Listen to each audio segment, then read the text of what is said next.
go deep and picked off. Intercepted by Ambry Thomas.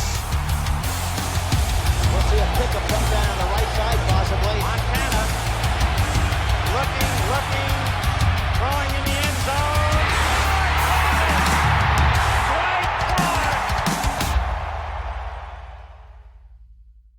Bonjour à tous, bonsoir à tous, bienvenue dans ce 69e épisode du Facefull Podcast. Ça y est, la saison est vraiment terminée, on en a parlé la semaine dernière, on a terminé cette saison sur une défaite lors du Super Bowl. On va pas parler de ça, on va parler un petit peu de tout ce qui s'est passé sous forme d'award comme on l'a fait l'année dernière. Pour en parler avec moi, comme d'habitude, Olivier, Kevin et Gonzague. Salut les gars. Salut tout le monde. Hello. Salut. Avant de rentrer dans le vif du sujet, il y a eu un petit peu d'actu dans la semaine après le Super Bowl du côté des 49ers. La plus grosse, évidemment, vous l'avez sûrement vu passer, Steve Wilks n'est plus le coordinateur défensif des 49ers. Après seulement une saison du côté de la baie, il a été remercié. C'est Kyle Shanahan qui l'a annoncé en conférence de presse. Kevin, toi qui es le plus grand défenseur de Steve Wilks dans ce podcast, quelle est ta réaction suite à ce départ ? Écoute, j'ai eu deux grandes joies depuis un an, c'est l'arrivée de Christian McCaffrey, donc le départ de Steve Wilks. Non, pour blague à part, non, forcément satisfait de la décision. Au final, quand on regarde froidement les chiffres et qu'on analyse froidement la saison, on a régressé en défense en changeant de coordinateur défensif. Surtout sur la ligne défensive, en fait, qui aurait dû être notre force et qui ne l'a pas été cette saison. Il a quand même apporté, on va le dire, du mieux sur la secondary où il a fait vraiment progresser certains cornerbacks. Les safeties, c'était un peu mieux. La couverture aérienne, dans sa globalité, c'était un petit peu mieux, mais c'est trop insuffisant, malheureusement. On l'a vu au Super Bowl quand le head coach offensif est obligé d'appeler un temps mort parce que le coordinateur défensif a mal ajusté sa défense. Commence à être problématique. Donc, je pense malgré tout que c'était la bonne décision. Et maintenant, on a hâte de voir qui va prendre la suite. On espère un coach un peu plus spécialiste de la D-line parce que malgré tout, c'est ça qui nous a réussi avec Saleh et avec Demeco Ryans. Donc, on va voir. Mais décision logique, selon moi. Gonzague ? Je ne serais pas aussi sévère que Kevin. Déjà, je pense comme beaucoup de monde, j'étais très surpris de l'annonce. Je ne l'ai pas vu venir. Donc en soi, l'effet de surprise a prédominé avant d'avoir, on va dire, un véritable avis lorsque j'ai vu l'annonce sur Internet. Oui, il est vrai. La défense a régressé en dépit de la signature d'un gros nom, parce qu'il s'agissait à l'intersaison dernière d'un gros nom signé en défense. Et notre défense a quelque peu régressé. C'est incontestable. Là-dessus, je ne peux aller que dans le sens de Kevin. Et si il est avéré, en effet, comme le dit Shanahan, qu'il y avait, entre guillemets, un peu de fumée entre les deux, je pense en effet qu'il est mieux, dans le cas d'une course au titre, de se séparer. Parce qu'on est vraiment dans une phase où on a besoin d'avoir que des esprits qui vont dans le même sens. Et si vraiment il y avait, comme on dit chez moi, de l'eau dans le gaz, oui, en effet, mieux vaut peut-être mettre fin à la collaboration. Seule chose qui me gêne là-dedans, c'est que je trouve qu'on est parti un peu ces dernières années dans une course, dans une course en fait au coordinateur défensif. C'est-à-dire on a une instabilité au poste qui commence à devenir criante. Et je ne prends jamais ça comme une bonne nouvelle à titre personnel. Donc moi, j'étais plutôt partisan pour lui laisser une seconde chance et de le voir s'améliorer. Cette deuxième chance, il ne l'aura pas. Visiblement, il y a des problèmes de relation avec Shanahan, et à ce moment-là, c'est le coach qui décide. Mais voilà, d'abord surpris, et en effet, j'attends de voir ce qui va se passer sur ce côté un petit peu... on change de coordinateur quasiment tous les ans, quoi. Donc voilà. Olivier ? Je vais essayer de faire un petit peu plus court. J'ai trouvé que les DBs avaient progressé. Quand on voit la saison de Lenoir, il a été vraiment très bon. Quand on voit le petit J.R. Brown, on voit qu'il est pas mal. Après, Ambry Thomas, on ne comptera pas parce que c'est Ambry Thomas. Donc voilà, c'est pas un joueur de football américain. Après, vous avez quand même on a Kino qui fait sa meilleure saison. On dit que la défense contre la course a été moins bonne. On a quand même aussi appris que Eric Armstead y jouait avec un genou en portefeuille depuis le match contre Philadelphie, ce qui peut expliquer aussi le baisse de rendement à ce niveau-là. Moi, je retiendrai que si Wilkes part avec le top pour moi sur le match contre du Super Bowl, et ce sera son dernier élément de gloire à San Francisco. Après, sur ce qu'il dit Gonzague, le poste de coordinateur défensif à San Francisco, c'est pas qu'il est instable, c'est que les gens sont convoités pour être dans d'autres franchises pour un poste de head coach. Tu n'as aucune prise là-dessus. Je suis d'accord avec toi sur le fait que je lui aurais bien laissé une seconde année, et je suis d'accord avec vous deux sur le fait que si c'est pour aller chercher le titre et que Shanahan il est en conflit avec le gars, c'est Shanahan qui prévaut. Donc partant de là, bisous sur le front et tu t'en vas. Oui, je suis d'accord avec tout ce que vous avez dit. Globalement, on l'a vu, les defensive backs ont été meilleurs cette année qu'ils ne l'ont été avant, mais le problème, c'est que 4 ou 5 joueurs qui sont meilleurs, ça ne peut pas égaler 7 du front 7 qui ne sont pas au niveau. Et ça a été notre problème sur la saison. On en a beaucoup parlé dans le podcast. La ligne défensive a été largement moins bonne qu'elle ne l'a été auparavant. Les linebackers sont bons parce que ce sont 2 joueurs extraordinaires, mais c'est pas forcément sur le système qui les a fait meilleurs. Donc moi je pense que c'était la bonne décision, notamment parce que comme vous l'avez dit, on l'a appris, il y avait des problèmes et des tensions entre les deux, et que comme tu l'as très bien dit Gonzague, quand on veut aller chercher le titre, s'il y a un bif entre le coordinateur défensif et son head coach, ça fout la merde. Donc tu peux pas te permettre ce genre de choses quand t'as une fenêtre de tir qui est ouverte. Donc pour moi c'est la bonne décision. Voilà. Après, on va voir qui va prendre la suite. Est-ce que ça va être de l'interne? On va en parler là ensuite. En interne, il y a plusieurs noms il y a 2 noms principalement qui ressortent. C'est Johnny Holland, le coach de nos linebackers, et Nick Sorensen, le coordinateur du jeu de passe défensif. Et en extérieur, il y a notamment le nom de Brandon Staley qui a été cité. Kevin, s'il y a un nom, toi, que tu retenais, que tu voudrais ou qu'on pourrait avoir chez nous, ce serait lequel? On parle beaucoup dans ce podcast depuis longtemps de Chris Kokurek, qui est aussi une solution interne que tu n'as pas cité. On parle aussi de Bullocks. Le truc de Kokurek, c'est qu'il a souvent dit qu'il ne voulait pas le poste, qu'il voulait rester coach de ligne défensive. Peut-être que ça a changé au final. On n'a pas trop d'infos là-dessus. On a parlé de Bullocks aussi, qui est un coach qui est là depuis longtemps. Il arrive avec Saleh. C'est quelqu'un qui a aussi un potentiel en interne. C'est compliqué. Moi, j'aimerais beaucoup Mike Vrabel, mais on sait qu'il coach avec des stratégies qui sont un peu éloignées de ce qu'on fait en ce moment. Donc, qu'est-ce qui pourrait s'adapter? Je ne sais pas, mais c'est sûr que ça serait un super élément à rajouter à notre défense. Donc, Kokurek ou Vrabel pour moi, mais bon, c'est des dossiers compliqués. Gonzague? Juste une petite aparté déjà pour commencer, concernant, juste pour terminer, parce que je voulais rajouter ça sur Steve Wilkes, que Nick Bosa s'en était plein déjà de notre coordinateur défensif cette saison. Donc c'était peut-être pas qu'un problème qu'avec Shanahan.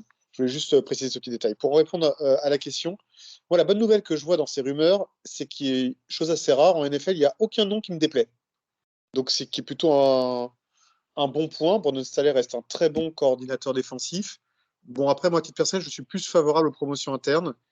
J'aime plutôt, même si j'adore Kokurek, mais je sais que comme le dit Kevin, qui a priori ne voudra pas le poste, j'aime beaucoup l'idée de Sorensen. C'est une idée qui me plaît bien et qui va plutôt dans la continuité de ce qu'on a fait auparavant et de ce qui a marché. Donc, ça va plutôt à l'encontre de ce qu'a dit Olivier et Kevin sur le côté mettre l'accent peut-être sur le front 7 et peut-être notamment au travers d'un pass rush solide. Sorensen, c'est un coordinateur contre la passe, mais je crois, sauf faire de ma part, qu'il a plutôt un background defensive back à son CV. Mais paradoxalement, je trouve que c'est quelqu'un qui fitterait assez bien sur cette idée. Donc c'est plutôt mon favori. Mais encore une fois, j'insiste, tous les noms cités dans la presse sont que des noms qui me plaisent, à part peut-être celui de Vrabel, pour les raisons que tu as évoquées, Kevin, parce qu'il a un système de jeu issu du monde des Patriots, avec une alternance 4-3, 3-4 assez complexe et pas toujours très lisible, et qui, je trouve, fit assez mal avec les joueurs qu'on a en place. Donc voilà, plutôt Sorensen, mais même Staley en extérieur me conviendrait très bien. Oui, tu as raison, je viens de regarder Sorensen, effectivement, il était plutôt coach defensive back quand il était à Seattle avant d'arriver chez nous. Olivier?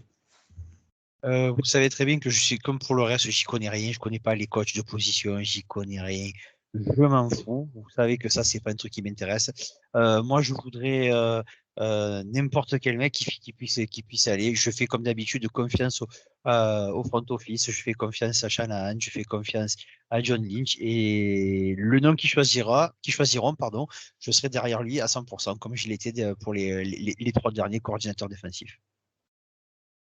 Et moi, si je devais retenir un nom, j'aime bien le nom de Brandon Staley. Je trouve que alors c'était un head coach absolument catastrophique chez les Chargers. On n'a aucun doute là-dessus. Par contre, c'est très vite oublié le très bon boulot qu'il avait fait chez les Rams quand il était coordinateur défensif, qui lui avait valu ce poste de head coach. Je suis d'accord avec Gonzague, c'est un super coach. Vrabel, j'aime beaucoup, mais le système est pas bon. Et si c'est de la promotion interne, moi j'aime bien l'idée de Johnny Holland, même si il est un peu plus âgé, donc c'est un peu à l'inverse de ce qu'on avait essayé de faire avec Saleh et Ryans dans des promotions internes, à savoir faire monter des jeunes coachs. Mais je trouve que c'est un très bon coach de position, Johnny Holland. C'est le coach de nos linebackers, et quand on voit le niveau de nos linebackers, il n'y a pas trop de surprises non plus. Il fait partie de leur succès. Donc voilà, après on verra bien. Je pense qu'on aura des nouvelles dans les semaines à venir et on en reparlera de toute façon dans le podcast dès qu'on aura engagé quelqu'un. Aussi le nom, enfin je pense qu'on va pas passer 3 heures dessus, mais notre coach des quarterbacks, je crois, ou coordinateur du jeu de passe offensif. Coordinateur du jeu de passe, il me semble. Coordinateur du jeu de passe, c'est ça, Kubiak qui est parti à la Nouvelle-Orléans pour devenir coordinateur offensif. Puis il y a un coach des Raiders qui est arrivé chez nous également. Ouais. Bon, là c'est de l'assistant sur la ligne offensive, je crois. Oui, au running back, je sais plus exactement. Anthony Lynn aussi. Anthony Lynn est parti à Washington aussi. Voilà, J'ai donc beaucoup de mal à définir l'impact du départ d'Anthony Lynn parce que ça reste un entraîneur renommé qui n'a pas eu un grand succès en tant que head coach, mais ça reste quand même un entraîneur, entre guillemets, assistant de qualité. Et j'ai beaucoup de mal à définir l'impact qu'il aurait pu avoir sur notre saison, notamment par rapport à la super saison de McCaffrey. J'ai beaucoup de mal à définir. C'est une sorte de coordinateur offensif assistant, mais c'est difficile de voir. Il était head coach assistant et coordinateur du jeu de course, je crois. C'est ça, exactement. Coach des running backs et assistant head coach. C'est ça. Donc j'ai beaucoup de mal à savoir exactement quel impact il a réellement eu sur les performances de McCaffrey. J'ai beaucoup de mal à savoir si c'est une réelle perte ou si c'est rien du tout. Moi, je pense que McCaffrey, il a été fantastique, quel que soit le mec que tu lui mets derrière lui. Donc, je pense que l'impact, il aurait fait performer Elijah Mitchell à 1900 yards ou même d'autres gars. Je t'aurais dit gros impact. McCaffrey, on pourra jamais vraiment savoir tant le mec est fantastique, juste si tu lui mets un ballon dans les mains, quel que soit le mec qui est derrière lui. On va en parler, je pense d'ailleurs, de Christian McCaffrey dans ce qui va venir, puisque c'est l'heure des awards. On vous avait envoyé, fan des 49ers, sur Twitter et sur Facebook, un petit questionnaire à remplir. Vous avez été nombreux à le remplir de nouveau comme l'année dernière, et on a les résultats qu'on va vous présenter aujourd'hui. Le premier trophée, c'est le trophée de joueur offensif de l'année des 49ers. On va d'abord faire un petit tour de table. On va faire dans l'ordre Kevin, Gonzague, Olivier, pour qui vous avez voté. Sans explication, on débriefera après juste pour qui vous avez voté. Kevin. Brock Purdy. Gonzague. Je me souviens plus pour qui j'ai voté, mais je dirais également Brock Purdy. Olivier. C'est McCaffrey. Moi, c'était Christian McCaffrey également. Les nominés sont Christian McCaffrey et Brock Purdy. C'est les deux seuls qui ont reçu des votes. Et avec 83% des voix, c'est Christian McCaffrey, notre joueur offensif de l'année. Évidemment. Quelle saison il nous a fait encore. 2023 yards au total, des yards à la course, des yards à la réception. 2023, d'ailleurs, j'avais fait passer une stat qui ne sert à rien, mais qui a le mérite d'exister. C'est le premier joueur de l'histoire de la NFL à faire pile poil le nombre de yards de l'année de la saison en cours. Voilà, ça ne sert à rien, mais ça existe. Gonzague, la saison de McCaffrey, elle a quand même été extraordinaire. Joueur offensif de l'année de la NFL d'ailleurs. Ah, mais peut-être que j'ai voté pour McCaffrey, je ne m'en souviens plus pour être honnête avec vous. Mais c'est vrai que là, on compare saumon et caviar, encore une fois. Oui, son année est absolument exceptionnelle. Alors déjà, une année où on ne saura jamais vraiment s'il a été blessé ou pas, tant il avait l'air un cyborg et insensible à toute douleur. Mais c'est une année stratosphérique, au-delà des standards qu'il a été capable de nous faire chez les Panthers, où il était capable d'aligner 1000 yards à la course, 1000 yards à la passe. Il nous l'a fait. Ce que j'ai trouvé d'ailleurs tout au long de la saison est complètement dingue, c'est que ça nous a paru au fil de l'année tout à fait naturel, comme un dû, tant ses performances en fait se répétaient. Rappelez-vous, nous-mêmes on se surprenait entre nous à parfois à l'oublier dans les tops, tant ça nous paraissait tellement évident c'était non, c'est stratosphérique. Vraiment une très très grande saison de McCaffrey. Alors j'ai voté Purdy pour une autre raison que j'évoquerai peut-être après, mais oui, la saison de McCaffrey est exceptionnelle et ce sera très très très très dur pour lui de pouvoir reproduire la saison prochaine de tels standards, tant il a mis pour lui-même la barre tellement haute. Olivier? Ouais, comme on l'a dit de façon régulière, il a banalisé l'excellence. Partant de là, Gonzague le dit très justement, c'était un dû. Après, voilà, c'est un joueur exceptionnel. Il a des qualités physiques hors du commun. Il a une intelligence de lecture. Il sait prendre les tracés. Il est physique. Il a un mental à toute épreuve. Superbe joueur. Il y a pas besoin d'en rajouter. Hein. Et CMC l'année prochaine, le but du jeu, c'est d'arriver à recommencer. Et moi, je pense qu'il en est capable, à la différence de Gonzague, sans aucun problème physique. Je n'ai pas dit qu'il n'était pas capable. Je dis qu'il a mis les standards très très très très haut, à un point où c'est pas évident de reproduire la même chose. J'ai pas dit qu'il n'en était pas capable. Tout en sachant qu'il n'a pas joué le dernier match de la saison régulière. Donc voilà quoi. Il y a des choses à faire. Je pense que CMC, il peut rester à ce niveau-là et permettre de continuer la progression du petit Purdy. Kevin? C'est un de ceux pour qui je suis le plus triste qu'on n'ait pas gagné ce Super Bowl parce qu'il s'est tellement donné cette année. Il avait une rage de vaincre à chaque course, à chaque réception. Vraiment une saison impressionnante. D'ailleurs, si c'était pour mettre Lamar Jackson MVP de la NFL, il valait autant mettre McCaffrey à mon avis. Ça n'engage que moi. Mais quelle saison il a fait. On se rappelle de ses performances avec les Panthers, mais je trouve que cette saison chez nous, c'est encore au-dessus. Il est parfait, c'est le package complet. Il est capable de faire des réceptions, il est même capable de faire des passes. Et puis sur les courses, il suit les blocs parfaitement. Merci à Trent Williams et George Kittle notamment pour les blocs exceptionnels qu'ils ont fait cette année. Et il est incroyable, tout simplement. Il y a peu de choses à dire d'autre qu'il est incroyable. Est-ce qu'on a les stats du nombre de drops qu'il a fait sur la saison? Parce que sauf erreur de ma part, jusqu'à la 15e ou 16e journée, il était toujours à 0 drop. C'est une très bonne question. Je vais chercher ça en disant moi également mon avis sur la saison de McCaffrey. Même si vous avez quand même tout dit, c'est extraordinaire ce qu'il a fait encore cette saison. Tu l'as très bien dit, Gonzague, il a banalisé l'extraordinaire au point que je me faisais la réflexion aussi en préparant, en prenant les résultats. On l'a cité en fin de top dans un nombre de matchs incalculable en se disant ah ouais en fait McCaffrey il a encore mis 2 touchdowns et il a fait 113 yards au total et ouais mais il y a d'autres mecs en fait. Bah oui il y a d'autres mecs mais ce mec là c'est juste le point, un des points centraux parce qu'on en a plein dans cette équipe là de notre attaque et de l'efficacité totale de notre attaque, c'est assez fou. Et pour te répondre, mon bon Gonzague, le nombre de drops cette saison de Christian McCaffrey, c'est à 0. Voilà. Ouais, c'est bien ce qui me semblait, 0. C'est un running back, hein. Même si on sait ses qualités de receveur, c'est un running back avec 0 drop et un tout petit nombre de... combien exactement? Parce que j'ai 2022... 564 yards, 67 réceptions, 0 drop. Ouais, voilà. Allez. Après les passes qu'il reçoit, il y en a un nombre assez faible qui sont difficiles. On va se l'avouer, c'est quand même beaucoup de passes. 2 ou 3 longues quand même. Hein, c'est ça, 2 ou 3 sur une saison, c'est très très peu, c'est ce que je dis. Mais il y en a quelques. Oui, c'est vrai que la plupart.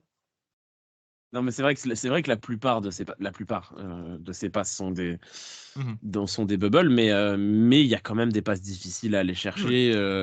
J'en ai revu une récemment, j'avais vu passer les meilleures actions de Brock Purdy sur Instagram, où il y a une passe, je ne sais plus dans quel match, un match de fin de saison, où elle est une passe longue sur un jeu écran, une vraie passe longue, ou celle où il tombe, et il a le temps de se relever tellement il a fait l'écart avec le défenseur. Elle est hyper dure à aller chercher. Mais bon, il a ces qualités-là qui sont extraordinaires parce que c'est un coureur de fou et c'est un receveur de fou. Il a tout, en fait. Passeur, alors il n'a pas fait de passe cette année, mais on sait qu'il en est capable. Il a fait contre les Rams l'année dernière. Voilà, un joueur extraordinaire. Kevin, pourquoi tu avais quand même mis Brock Purdy comme joueur offensif de l'année? Pourquoi j'ai mis Brock Purdy? Honnêtement, je considère malgré tout, dans ce sport, c'est le quarterback qui porte beaucoup de responsabilités sur le succès offensif d'une équipe. Et cette année, Brock Purdy, ce qu'il a fait, il faut quand même se rappeler que ce joueur n'a pas pu faire les camps d'entraînement cet été. Il sort d'une saison rookie, une demi-saison rookie, où il est rentré en cours de saison alors qu'il était quarterback numéro 3. Dès la semaine 1, il est lancé dans le grand bain en s'étant entraîné plus ou moins mais en ayant fait beaucoup de convalescence, et puis il nous sort une saison de MVP tout simplement. Il a claqué les 4 milliards cette année. Il a été exceptionnel, il a délivré comme jamais, comme rarement moi j'ai vu un quarterback des 49ers délivrer, si ce n'est jamais. Donc, je pense que depuis Montana et Young, on n'a jamais vu un quarterback délivrer comme ça avec les San Francisco, quoi. Donc, pour moi, avec l'importance qu'un quarterback prend aujourd'hui dans le jeu offensif d'une équipe, il s'imposait aussi. Mais ça enlève rien à McCaffrey, et McCaffrey mérite son titre aussi. Gonzague, toi aussi, tu as voté pour Purdy? Alors, pour moi, c'est très simple. Alors, j'ai rien à enlever de ce que vient de dire Kevin. J'ai juste en plus des éléments à rajouter. Premièrement, ça fait des années que je suis à la NFL et il y a un très vieux dicton qui dit que la plus difficile année pour un quarterback dans une carrière, c'est la seconde. C'est celle de la confirmation. Et je rappelle juste qu'il s'agit d'un joueur qui s'est gravement blessé. Donc sa saison précédente s'est terminée sur une blessure. Il n'a pas pu faire les camps, comme le disait Kevin. Il joue dans une équipe qui est rodée, qui est en place, avec de belles cibles et une bonne protection devant lui. Bref, tous les ingrédients étaient là, mais tous, il n'en manque pas un pour se planter. Tous les ingrédients étaient là pour qu'il déçoive. Et à l'arrivée, il nous fait une saison exceptionnelle. Il joue pour le titre de MVP. C'est quand même sa deuxième saison, je le rappelle. C'est juste extraordinaire. C'est-à-dire qu'il est sur des standards qu'on ne voit que très, très, très rarement en NFL. Nous avons notre quarterback du futur. Je vais même très loin et peut-être que je vais faire crier Olivier, mais on est en train d'assister à un quarterback qui, à l'exemple de deux de ses prédécesseurs, a marqué l'histoire déjà de cette franchise. Ça fait 1 an et demi à peine qu'il joue. Alors oui, il lui manque juste qu'un titre. Je suis d'accord. Mais de la manière dont il porte l'équipe, il le fait comme un vétéran, comme un joueur de l'histoire de cette franchise. Et encore une fois, ce type n'a pas 30 matchs avec notre franchise. C'est délirant. C'est juste délirant. Pour encore une fois un quarterback de deuxième année qui a confirmé lors de la saison la plus dure pour un quarterback. C'est chapeau l'artiste, parce qu'il a peur de rien, il a une âme de leader, il joue tel un Brett Favre. En fait, je ne vois pas. Et il a surtout réussi en plus à gommer les quelques défauts qu'il avait dans son jeu. Son jeu de jambes après snap s'est amélioré. Tout s'est amélioré, c'est-à-dire que vraiment, je ne lui trouve plus beaucoup de défauts, à vrai dire. Et je suis heureux d'avoir ce quarterback pour les 10 prochaines années. Alléluia, nous avons un sauveur. Gonzague, juste pour te relancer sur un point, est-ce que pour toi, la deuxième année de Brock Purdy, c'est pas l'année prochaine plutôt que cette année? Parce qu'au final, il est un peu rentré l'année dernière, mais il a assez peu joué finalement. Oui, mais non. Alors, la question est très pertinente, mais pour moi, c'est clairement la deuxième année. Parce que d'entrée, on a compté sur lui. C'est pas comme si on sortait d'une saison où on était à 7-9, tu vois. On l'a fait jouer des playoffs. Il est allé gagner des matchs de playoffs. Il a eu clairement il y a eu des attentes autour de lui. À partir du moment où on faisait all-in avec lui, il y a eu des attentes. C'était pas comme s'il était arrivé à un moment où la saison était foutue, finie, et joue pour jouer, quoi. Non. Là, il avait des objectifs très clairs. L'objectif d'aller au Super Bowl. Sans cette blessure, on ne saura jamais vraiment si on aurait pu les atteindre. Pour ma part, je pense que oui. Donc, non, c'est clairement sa deuxième année, car même si la première fut raccourcie, les attentes furent telles qu'on ne peut pas considérer que cette première année comme une année pour du beurre. C'est pas possible. Ouais, je suis d'accord avec Gonzague sur ce point-là. C'est vraiment cette année qui était une deuxième année parce que, en plus, comme tu l'as dit, Gonzague, quand il a commencé cette deuxième saison, généralement, quand un quarterback rookie commence sa première saison, on l'a vu avec Stroud et Young cette année ou avec d'autres noms les années précédentes, il y a toujours ce truc de bon, on va voir ce qu'il peut faire, on va voir ce qu'il peut faire au plus haut niveau parce qu'on ne l'a jamais vu faire au plus haut niveau et advienne que pourra et on espère que ça se passera bien. Le début de saison de Purdy, c'était pas une saison où on va voir ce qu'il peut faire, c'est une saison on a déjà vu ce qu'il pouvait faire sur un bon tiers de saison, plus 2 matchs et demi de playoff, 2 matchs un quart de playoff. Et c'était bien, maintenant, refais-le. et refais-le. C'est la caractéristique des deuxièmes saisons, comme on va beaucoup attendre à Houston de CJ Stroud l'année prochaine parce qu'il a fait des choses extraordinaires en première année. Moi, je le vois aussi comme une deuxième saison, la saison de la confirmation, et il a délivré parfaitement. Olivier, un petit avis sur Purdy ? Bah, écoutez, Purdy, il a fait la saison qu'on attendait de lui, hein, je veux dire, et même plus que la saison qu'on attendait. Il a quelques petits matchs références. Il a aussi des matchs où il a balancé des interceptions, ce qui prouve qu'il est perfectible et ce qui le rend humain. À son jeune âge, c'est normal. Moi, je mettrais en exergue surtout sa deuxième mi-temps contre les Lions en finale de conférence. Là, on a vu qu'on avait un quarterback avec une grosse paire de baloches. Et c'est le plus important, c'est ça. Et le point qui moi, me satisfait le plus avec ce gamin, c'est que, vous savez à quel point pour moi c'est important, les gars sont prêts à jouer pour lui. Les gars sont tous prêts à jouer pour lui. Du moment que les gars jouent pour toi, t'es tranquille. Demandez à Trey Lance ce que ça veut dire, il n'a toujours pas compris, je pense. On va passer au prochain trophée. On va passer de l'autre côté du ballon, le joueur défensif de l'année. Kevin, pour qui tu avais voté ? J'ai voté pour Charvarius Ward. Gonzague ? Charvarius Ward également. Olivier ? Et des Greenlaw. Et moi, j'avais voté également pour Charvarius Ward. Les nommés pour ce prix sont Nick Bosa, Dre Greenlaw, Charvarius Ward et Fred Warner. Et avec 45% des voix, c'est Dre Greenlaw élu défenseur de l'année. C'est Dre Greenlaw. La propagande d'Olivier a fonctionné auprès des auditeurs du Facebook Podcast. Bravo Olivier, tu as fait élire de manière absolument extraordinaire Dre Greenlaw. Olivier, ton avis sur la saison de Dédé ? De toute façon, hein, si vous avez vu les images et le mic de comme il s'appelle de Warner quand il se blesse, on sent toute la tristesse et la souffrance qu'il a pour son pote parce qu'il sait qu'il a perdu, il sait qu'il a perdu la moitié de lui. Et on comprend à quel point ce joueur est important. Et Kevin nous a fait passer une vidéo cet après-midi où il y a un gars qui s'amuse à le refaire, mais c'est exactement ça. C'est de l'intensité à l'état pur. C'est un joueur qui fait.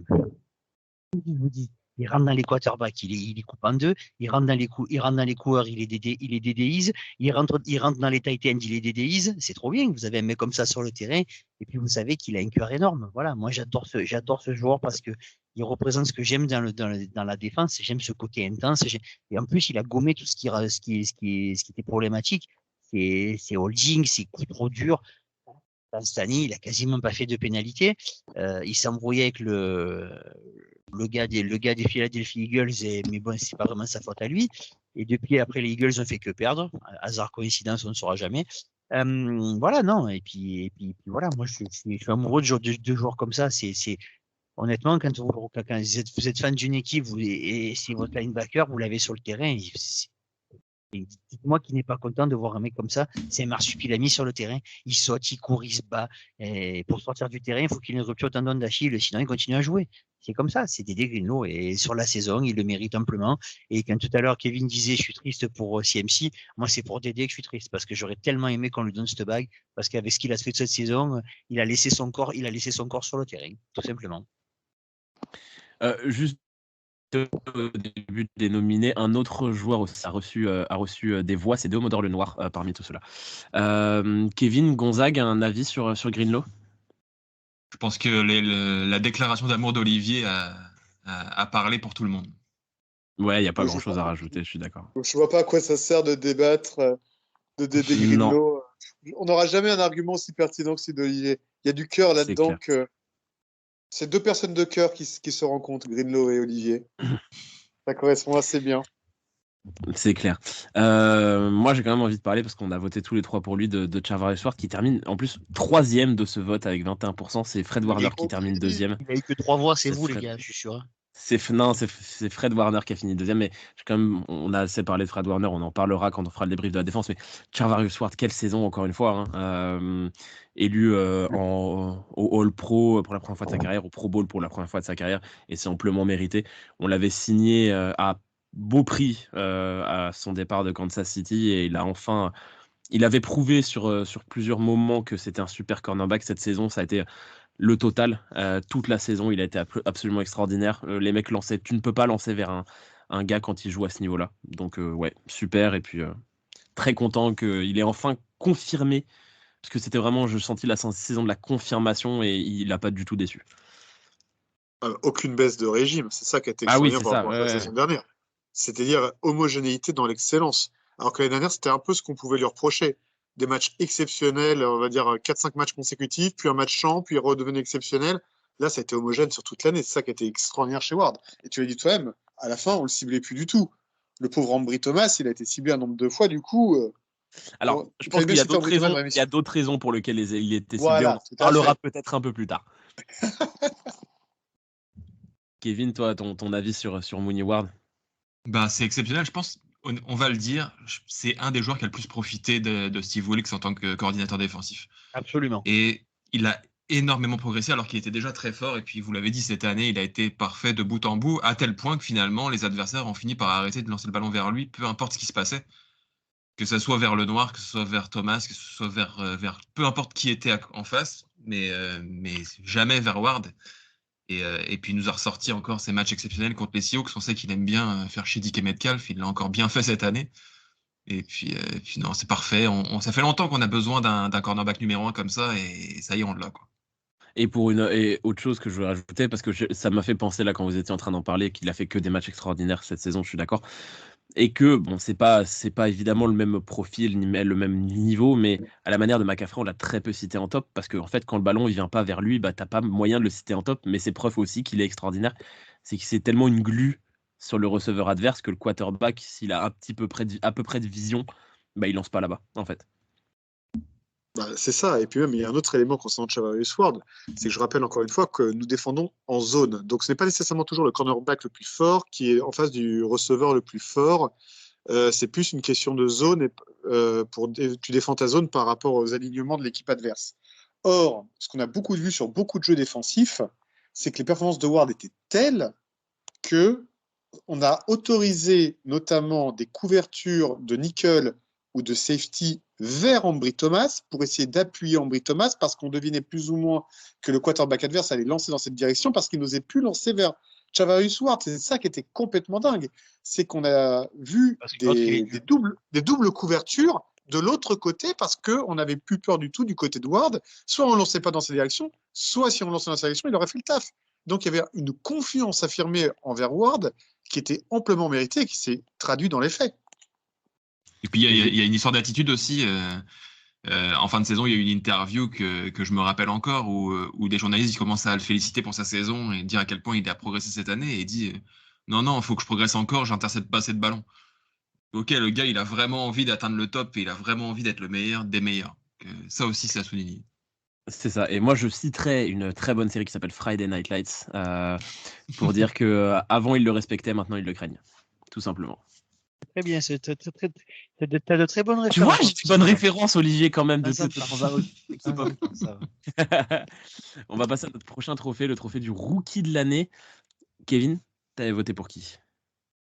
Je pense que c'est assez clair que ça va être J.R. Brown. Gonzague? J'ai longtemps hésité entre J.R. Brown et Jake Moody, mais il y en a un qui a tellement pris dans la gueule que par défense pour lui, j'ai voté Jake Moody. Olivier? Jake Moody. Et moi, j'avais voté pour Jake Moody également, malgré tout l'amour que j'ai pour J.R. Brown, j'avais voté pour Jake Moody. Les nominés... Mais il me semble avoir voté pour Jake Moody. Si j'essaye de me rappeler, il me semble avoir voté pour Jake Moody. Les nominés sont J.R. Brown, Jake Moody et Bryden Willis. Il y a une voix pour Bryden Willis, je sais pas d'où elle sort. C'est Elliott. Non, c'est pas moi. J'aime beaucoup Bryden Willis, mais non, c'est pas moi. Ouais, et, c'est honorable d'avoir. C'est un fan de Patrick Willis. Il a vu écrire Willis, il a voté. C'est peut-être ça. C'est possible. Un fan d'Oklahoma. C'est ça. Et du coup, donc, avec 52% des voix, oui, c'est extrêmement serré. Avec 52% des voix, c'est J.R. Brown qui a été élu rookie de l'année par la communauté du Facebook Podcast. Belle saison quand même de J.R. Brown qui a dû remplacer au plié levé Talanoa Hufanga, qui a montré des limites, mais qui a montré aussi une marge de progression folle, qui a fait quand même pas mal d'interceptions et une interception au Super Bowl. Ça annonce quand même des belles choses pour l'avenir, ce qu'a fait J.R. Brown cette année, Olivier. Ah bah oui, il a fait une très très bonne saison quand il est entré. Bien entendu, il a des lacunes. On a vu que par moments c'était un peu fouillis-fouillat ou un peu brouillon. On sent que par moments il est un peu perdu sur le terrain et plus ça allait, moins c'était le cas. Par contre, il a un instinct et ça c'est quelque chose que tu peux pas, que tu apprends pas. Avoir un instinct pour choper les ballons, soit tu l'as, soit tu l'as pas. Et c'est pas le hasard s'il est toujours bien placé. Il y en a, ils sont toujours aux esques. On en parlera tout à l'heure d'un joueur au hasard. Et il y en a d'autres qui sont toujours bien placés. Lui fait partie de ces mecs qui sont toujours bien placés. Donc il a cette qualité-là. L'année prochaine avec Koufanga, ça risque d'être vachement rigolo. Les deux ensemble, sachant que bon, lui, il est parti pour progresser. Hein. En plus, il est dans une équipe qui est structurellement stable. Partant de là, c'est pas l'Olympique de Marseille. Il pourra donc progresser tranquillement, accompagné d'Oufanga. Je pense que Gibson, enfin, on en parlera bientôt, mais je pense qu'on va lui faire un bisou sur le front. Lui aussi, il va être en fin de carrière. Donc, on va avoir une duo de safety très jeune, très compétent. Et ouais, rien que d'y penser, ça me hype un petit peu pour la rentrée prochaine. C'est dans combien de dodo? Beaucoup trop pour vraiment compter. Petit fun fact que je ne connaissais pas, que je viens d'aller regarder, J.R. Brown et Talanoa Hufanga ont une semaine d'écart. C'est tous les deux des mecs nés en début d'année 2000. Donc, Hufanga a prouvé quand même beaucoup de choses très rapidement, mais c'est des mecs, deux gars de 24 piges sur lesquels construire un duo de safety pour l'avenir, c'est quand même pas mal. Kevin, la saison de J.R. Brown, intéressant quand même. Il y a des belles choses. Pas vraiment intéressant. Au final, pour juger les rookies, je regarde un peu les attentes par rapport à la production qui a été faite. Et J.R. Brown, on m'avait vendu un petit peu un joueur qui n'était pas encore forcément prêt à être titulaire en NFL. De ce que j'ai vu, il y a beaucoup de safety que j'ai vu jouer titulaire en NFL qui sont moins bons que J.R. Brown. Donc j'aurais tendance à dire qu'il était prêt finalement. Et il a produit. Et au final, on se disait qu'on était un peu dans la merde quand on perd Hufanga. On se dit, OK, qui va prendre le relais? On n'a plus qu'un rookie derrière, il faudrait recruter. Au final, on lance le rookie et il produit direct. Dès son premier match, il est excellent. Et derrière, il n'a pas vraiment déçu. Il y a certaines errances par moment qui sont normales pour un rookie, mais au final, il a totalement répondu aux attentes et on s'est retrouvé avec un rookie titulaire au poste de safety face à Patrick Mahomes au Super Bowl. Il sort quoi? Il fait une interception. À partir de là, c'est parfait pour moi. Je n'attends pas plus d'un rookie, surtout un rookie du troisième tour, je pense, deuxième ou troisième tour. Troisième tour. Bon, bah voilà, c'est parfait. Gonzague? Bah écoutez, je n'ai pas grand-chose à rajouter à ce qu'a dit mes deux compères. En effet, pour une saison rookie, c'est juste très très bon. Encore une fois, en plus Kevin l'a dit, c'est pas une fin de premier tour, hein, J.R. Brown, c'est une fin de troisième tour. Donc généralement des joueurs que l'on qualifie souvent des joueurs de futur à la rotation. Or là, ce qu'on semble être allé chercher, c'est un titulaire en puissance. Il a été jeté dans le grand bain de manière précipitée suite à une blessure grave d'Hufanga, et il a parfaitement répondu aux attentes dès les premiers jeux.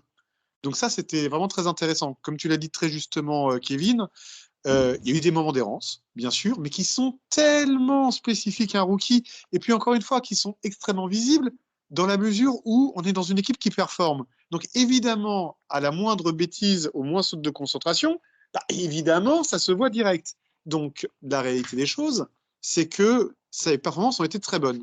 La raison pour laquelle j'ai préféré Jack Moody, elle est très simple, c'est que le seul défaut, un des principaux défauts que je lui prêtais au moment où on l'a drafté, j'ai pas vraiment eu la réponse à ma question de cette année. C'est-à-dire que où est son véritable poste préférentiel? Est-il un free? Est-il un strong?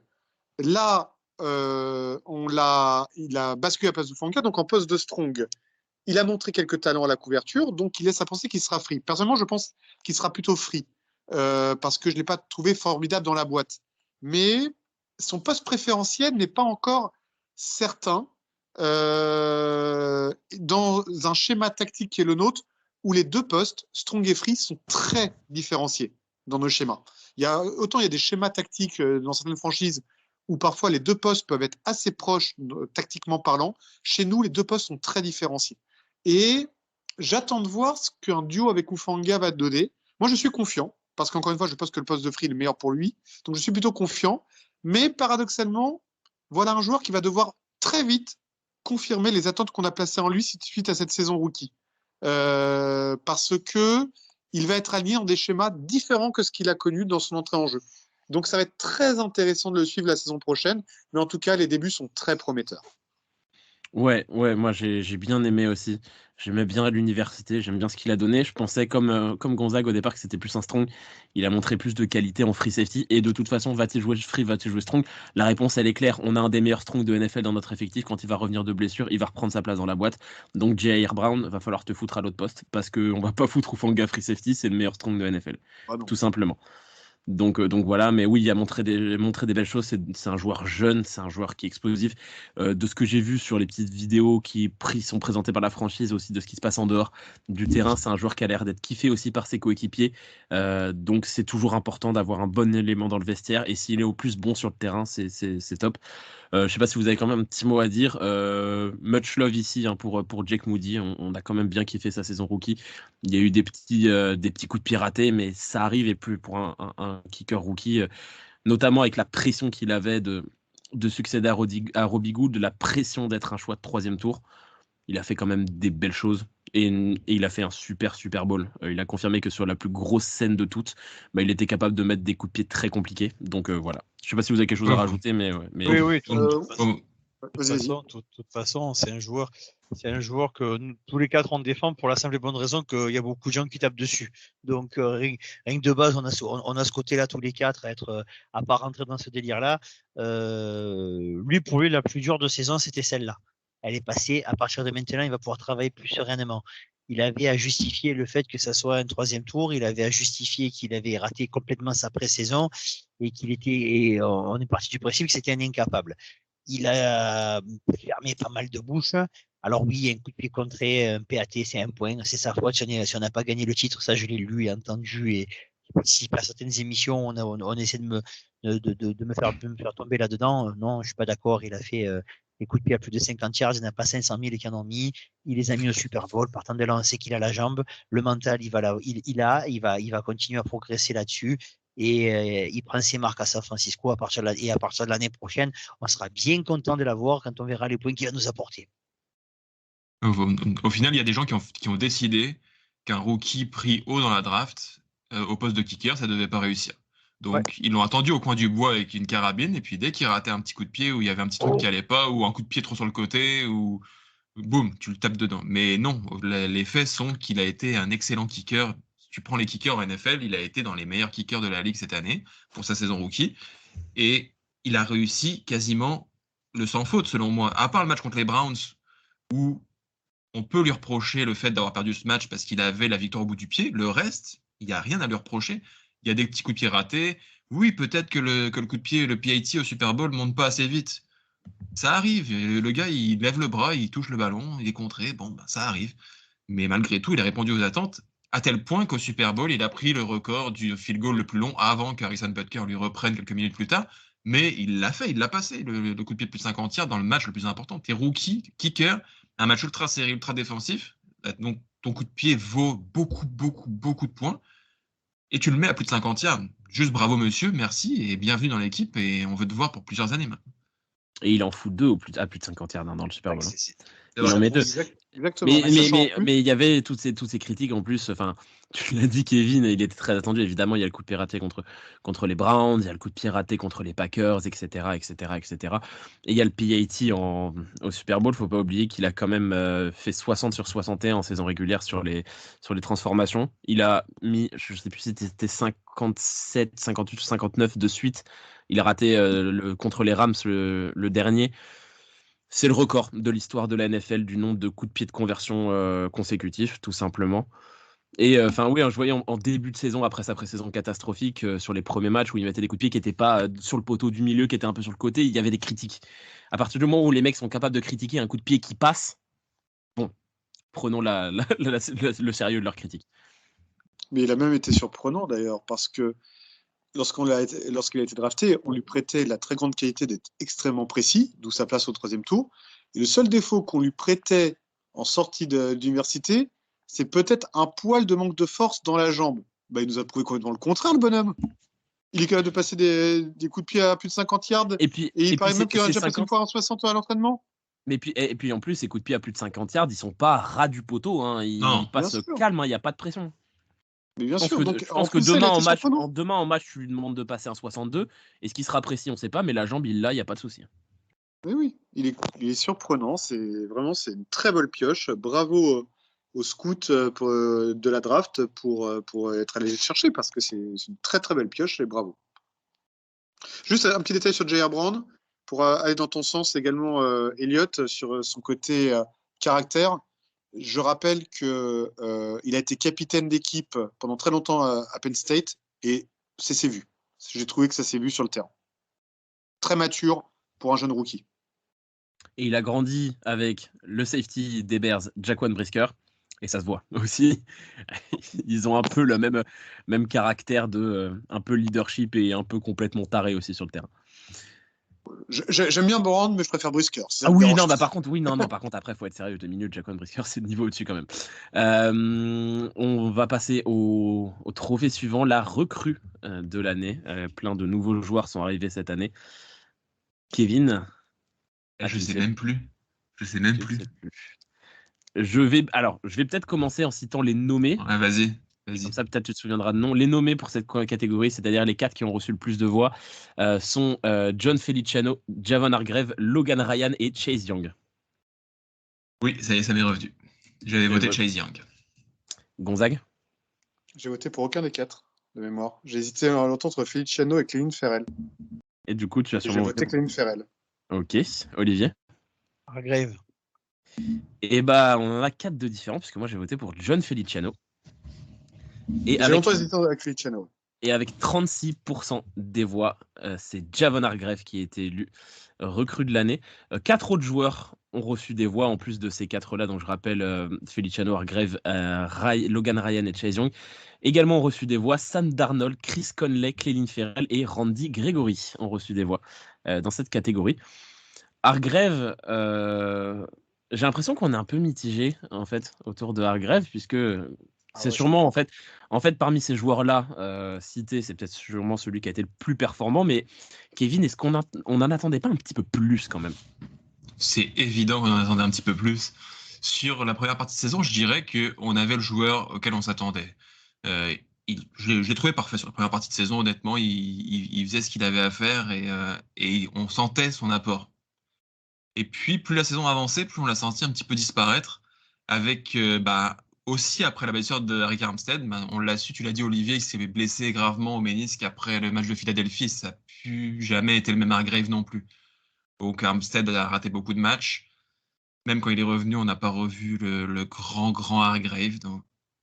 Donc ouais, c'est pour ça que j'ai pas voté pour lui. Ça a été une petite déception malgré tout par rapport à ce que j'attendais.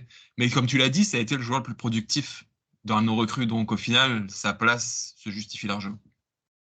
Olivier, toi, tu as voté pour lui. Tu as quand même été plutôt convaincu de sa saison?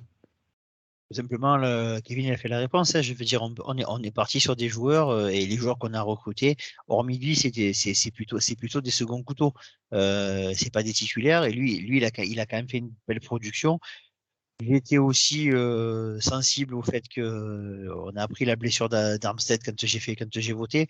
Donc j'ai compris aussi qu'il est ce qui a été gênant pour lui en fin de saison. Tu peux pas faire le boulot de deux, surtout en NFL à ce niveau-là. Donc les brèches étaient moins faciles à trouver. Et en plus, comme vous l'avez dit en début d'émission, le travail de la ligne défensive était moindre. Donc, partant de là, il y avait moins de possibilités pour lui d'avoir des brèches ouvertes, sachant qu'on avait d'un côté Young et de l'autre Bozad, donc ça arrivait surtout par l'extérieur et pas par l'intérieur. Et lui, sa spécialité, quand même, c'est d'ouvrir la porte et de mettre des gros sacs. Donc, moi, je l'ai trouvé intimidant quand il va sur le quarterback. Il a pas fait un très mauvais Super Bowl, loin s'en faut. Et s'il reste à ce niveau-là l'année prochaine, c'est quand même du très très haut niveau. C'est pour ça que pour moi ça a été la recrue la plus décisive. Parce qu'après, je suis pas être méchant, mais Clelin Ferrell c'est bien, mais bon voilà. Randy Gregory, voilà. Sam Darnold, même moi je l'aime beaucoup, mais il y a des limites. Les autres noms j'ai oublié tellement ils sont pas aimés. Chase Young, bon voilà. On en a parlé de Chase Young, je suis désolé, voilà, c'est pas possible. Il est gentil, puis je lui dirai pas en face, mais de temps en temps, il est quand même tout mou. Logan Ryan, c'est Logan Ryan, on l'a vu 4 matchs. Non, c'est pour ça, à la rigueur, Feliciano, mais bon, quand tu vois qu'il n'est pas capable de se tenir après un Super Bowl, il raconte des saucisses et après il dit, ah, désolé, j'étais bourré. À la rigueur, tu fais ça quand tu as 12 ans, mais arrivé à son âge, non, c'est bon, quoi, là. Donc, c'est pour ça, il aurait pu avoir des points, mais il n'a pas l'esprit faithful du tout. Donc voilà. Gonzague. C'est vrai que Javon Hargrave, il a fait un très bon début de saison, on ne peut pas dire l'inverse. Après, et c'est moi tout le problème pour lequel je ne pouvais pas voter pour lui, c'est que à chaque début de saison, tu as des attentes d'un joueur et tu as le résultat. Il y a ceux qui te surprennent, ceux qui te déçoivent. Et je ne vois pas à quel moment Javon Hargrave a pu surprendre qui que ce soit, tant les attentes étaient élevées au moment de sa signature. Je me souviens de Kevin et moi, excités comme les Acadiens au son de la moquette à l'idée de le voir jouer chez nous et voir finalement le résultat où je suis désolé, les reproches qu'on a donnés à Chase Young et à juste titre sur une certaine nonchalance. Je suis désolé de dire que je l'ai un peu retrouvé chez Hargrave quand même. C'est un joueur qui a un petit peu profité de son contrat, pardonnez-moi. Donc je suis désolé, j'en attends beaucoup plus de lui l'année prochaine. J'étais en train de me faire un peu le bilan là, poste par poste. J'ai presque de meilleurs échos à mettre d'Arik Armstead au cœur que de Javon Kinlaw, de Javon Hargrave. Même Javon Kinlaw m'a davantage plu. Donc flûte. Donc voilà, donc c'est pour ça que j'ai du mal à mettre Hargrave en top, même si je suis d'accord avec l'idée que nos recrues extérieures n'ont peut-être pas été décisives sur notre parcours jusqu'au Super Bowl, nos recrues de l'intersaison. Mais moi, franchement, pourquoi j'ai mis Clelin Ferrell? Ok, ça a été un joueur de rotation. Ok, il n'a pas fait 40 000 snaps. Mais si on est objectif, qui a été notre meilleur defensive end après Nick Bosa sur la saison? C'est pas Chase Young. Je suis désolé. C'est Clelin Ferrell. Pardonnez-moi de le dire en ces termes. Donc, ce petit joueur de Kevin n'a rotation. pas l'air d'accord, mais je vais rejoindre Gonzague sur celle-là. Ouais, je trouve que ça a été clair. Donc, voilà. Personnellement, je trouve que Clelin Ferrell, en excellent joueur de rotation qu'il a été, au-delà de mes attentes, bravo. Certainement peut-être même notre meilleur défensive end contre la course d'ailleurs sur la saison. Je m'y risque. Kevin, t'as pas l'air d'accord, toi t'as voté pour Chase Young? Ouais, j'ai voté pour Chase Young. Je trouve le monde tellement dur avec Chase Young. Bon, je vois ce que vous dites. Et il a ce côté un petit peu fainéant par moment, mais malgré tout, il a mis de la pression régulièrement sur les quarterbacks. C'est ça qu'on demande. Alors que Clelin Ferrell, je veux bien, mais il a jamais été titulaire, Clelin Ferrell. Chase Young, il était titulaire du début à la fin. Que je voudrais qu'on puisse comparer des titulaires, parce que Clelin Ferrell, oui, il a de l'apport sporadiquement sur un match, mais Chase Young, j'ai trouvé plutôt bon, et puis au Super Bowl, il a été exceptionnel. Moi, c'est ces éclairs-là que je veux voir. C'est ça qui montre qu'un joueur peut performer. Il faut qu'il prouve encore qu'il va pouvoir faire ça de manière plus souvent. Mais malgré tout, non, je trouve que Chase Young a vraiment beaucoup apporté, et quand il est arrivé, ça a aussi libéré Nick Bosa. C'est pas un hasard si Nick Bosa fait une deuxième partie de saison bien meilleure que la première. C'est aussi parce que Chase Young arrive et l'aide là-dedans. Donc, non, moi, je suis plus Chase Young là-dessus. Et moi, j'ai voté pour celui qui a terminé deuxième des votes avec une seule voix de moins que Javon Hargrave. C'est John Feliciano. Alors oui, après le Super Bowl, il a merdé. Ça, je suis d'accord. Il aurait dû fermer sa gueule. Par contre, moi, je m'attendais à rien de lui quand on l'a signé. Et il m'a très agréablement surpris quand il était sur le terrain. Il a pris la place de Spencer Burford au début pour une blessure. Et puis il l'a gardé par son niveau, en fait. Il a été très performant, je trouve, au poste de garde droit. Pour un mec qu'on a dans ses remplaçants, pour un mec dont on n'attendait rien du tout, j'ai trouvé qu'il a parfaitement tenu sa place en tant que titulaire. Oui, en tant que titulaire, vous parliez du manque de titulaires parmi nos recrues. En voilà un qui a été titulaire et qui a été bon quand il était titulaire. Donc voilà, c'est pour ça que j'ai mis John Feliciano. Et puis parce que, pour le coup, comparé à Hargrave, quand on a signé Feliciano, on n'avait aucune attente. Et il a joué à un niveau très intéressant, je trouve, pour un mec dont on n'attendait absolument rien. Il n'a pas été faithful, partant de là, il était puni. Si on devait punir tous les mecs qui ont ouvert leur gueule pour dire de la merde, on n'aurait plus grand monde. Personnellement, je l'ai puni, je n'ai pas voté pour lui, c'est tout. Est-ce que vous m'autorisez un petit top Pounet? Juste un petit, très rapide. Pour un joueur qui a très peu joué chez nous, mais dont l'arrivée a été assez déterminante. Je l'ai pourtant critiqué sur un match, mais j'aimerais quand même avoir une petite mention d'honneur pour Logan Ryan, qui à un moment donné, on était un peu à court de solutions sur la position, et dans un délai très court, a assimilé notre système qui est complexe, et qui a fait une très bonne entrée en jeu, qui a été d'ailleurs très bon au poste de corner sur le Super Bowl, alors qu'on l'avait plutôt aligné au poste de safety, qui était En poste naturel. nickel, il a été plutôt bon ouais, au Super Bowl, je suis d'accord. Donc voilà, vraiment, petite mention. Il ne peut pas être un top parce qu'il a trop peu joué chez nous, mais je voulais quand même le mentionner, parce qu'il a quand même été une arrivée quelque peu déterminante dans notre course en playoff. Et voilà. Et je voudrais juste en rajouter une petite avant de passer au truc, pas pour en mettre un topinet, pour poser une question. Répondez-nous en commentaire. Ceux qui ont voté pour Sam Darnold, pourquoi il n'a pas joué? Troll. Alors, on est tous d'accord, et quand on parlera de la free agency, on sera tous, je pense, d'accord pour dire que si on peut le re-signer en tant que backup, on sera tous très contents. Mais il n'a pas joué. Il a joué des garbage time, il a été moyen contre les Rams. Loïc, il a peux-tu voté. venir, s'il te plaît? L'amicale de solidarité entre rouquins. Attention! Ah, c'est limite. On va passer au prix suivant. Dérapage. On va passer au prix suivant. On peut rire, non? Le prix de la déception de l'année. Donc là, on va être un petit peu moins tout sourire. Vous avez voté pour qui? Olivier, je te pose pas la question, on sait. Non, mais c'est pas une déception. Attends. Non, Gonzague, chacun s'expliquera. Pardon. Kevin, t'as voté pour qui? J'ai pas les noms. Hein. C'est pour qui j'avais voté. Je vais citer les nominés. Les nominés sont Nick Bossa, Javon Hargrave, Ambry Thomas et Chase Young. Non, moi c'était Ambry Thomas. Gonzague? Eh ben moi, j'ai voté, ça va être un débat, hein. J'ai voté pour Chase Young. J'ai voté Olivier pour Chase Young en déception. On en parlera après. Olivier? Je crois, je sais pas qui c'est. Ah ouais, le Nullissimoine. Et moi, j'ai voté pour quelqu'un qui n'est pas dans ces nominés, puisque j'avais voté pour Spencer Burford.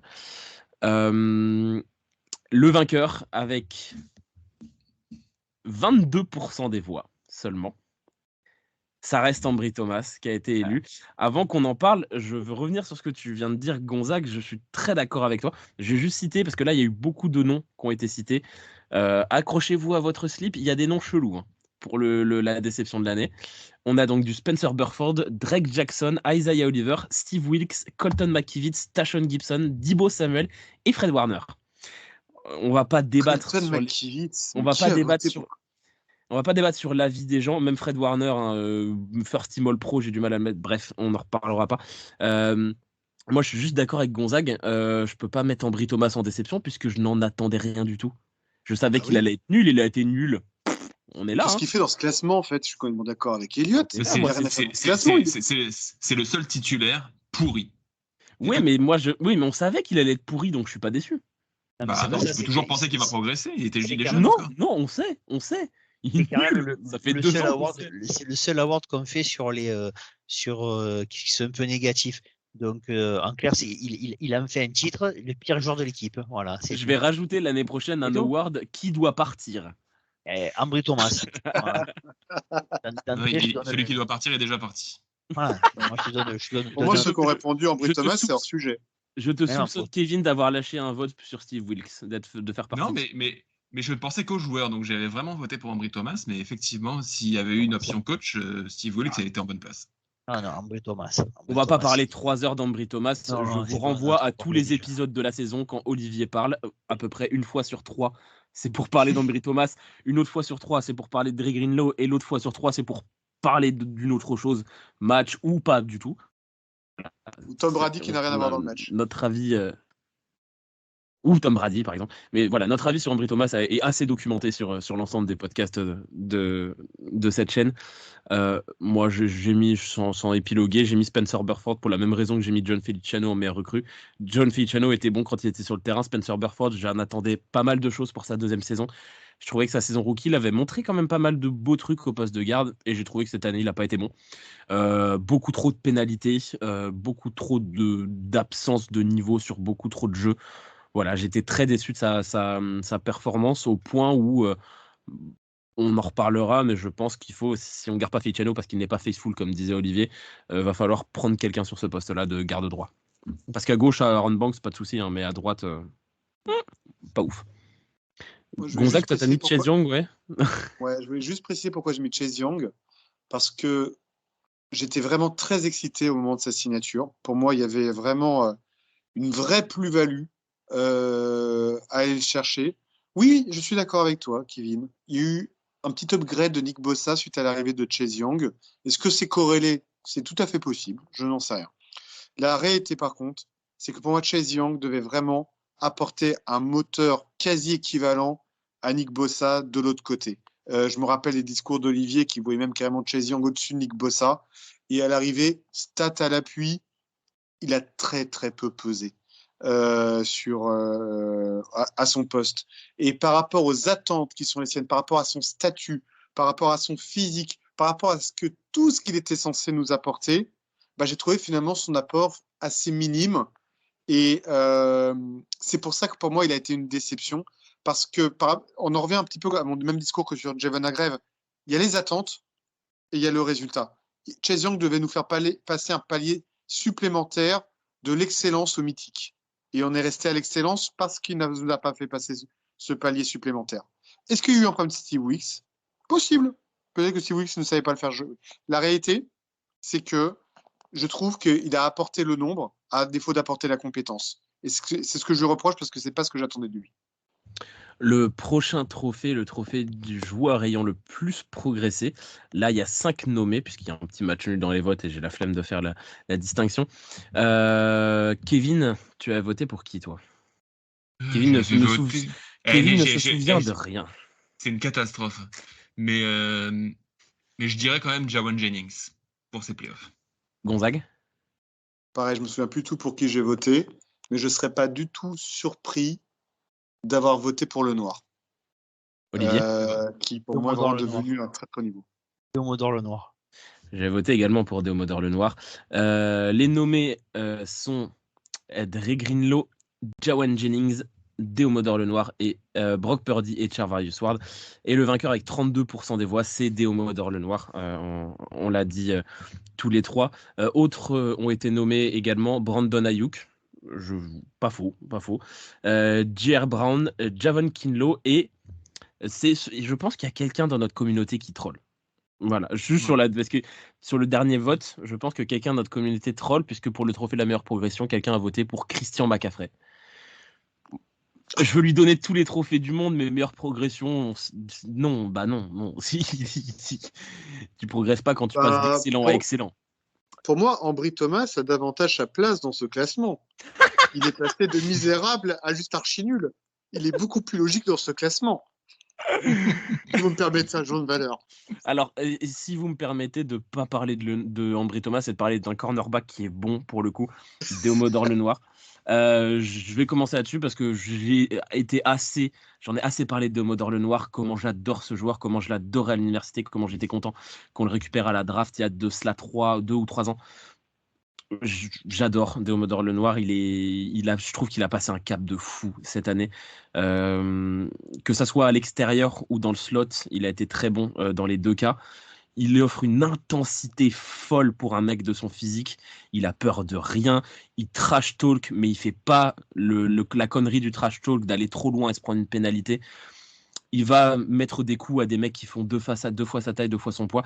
En fait, il a l'intensité de Dre Greenlaw sans le physique, donc forcément, c'est moins impressionnant, moins spectaculaire que Dre Greenlaw. Par contre, ça n'en enlève rien que le mec a du cœur, que ça ressemble clairement à un 49er. C'est marqué 49er sur sa gueule. Et il le prouve chaque semaine après semaine et dans une phase de progression que je trouve assez impressionnante. Et à voir ce qu'on va faire sur le poste de defensive back cet été, sur le poste de cornerback. Est-ce qu'on va recruter à la draft? Est-ce qu'on va prendre un corner extérieur?